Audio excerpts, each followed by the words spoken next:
You're watching KPVI News at 10 Weekend. News that works for you. So make sure you want to go down the river and you're aware of the risk. A rough winter has created some roadblocks for tubing down the river this summer. Good evening and thank you for joining us tonight. I'm Deanne Coffin. Tubing season has begun at Lava Hot Springs. I was there today to find out how safe it is to go down the river after the harsh winter and snow melt.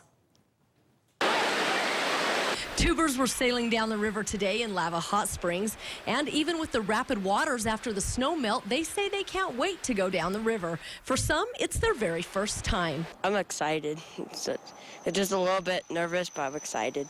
Some of the tube renting stands here in Lava say they're easing into the tubing season because of the swift and high waters.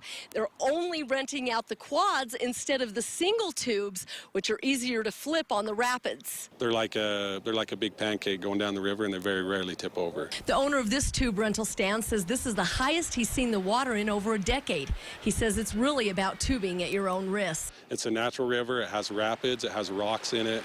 And so there's always a risk there that people have to manage and understand when they go down the river. Tubing experts recommend always wearing a life jacket, shoes, shirts, and shorts so you don't get scraped up by the rocks in the river. Avoid wearing loose items such as jewelry that can get caught on branches. Float with your feet going straight down the river and try to avoid waterfalls. He says if it's your first time down the river, it's always a good idea to walk along the river tubing path and get a good feel for what it is like before you start down the river. Look at the rapids and make sure you want to go down the river and you're aware of the risk. Tubing experts say if you have kids, it's a good idea to go down the river first yourself before you make the decision to take your kids down the river.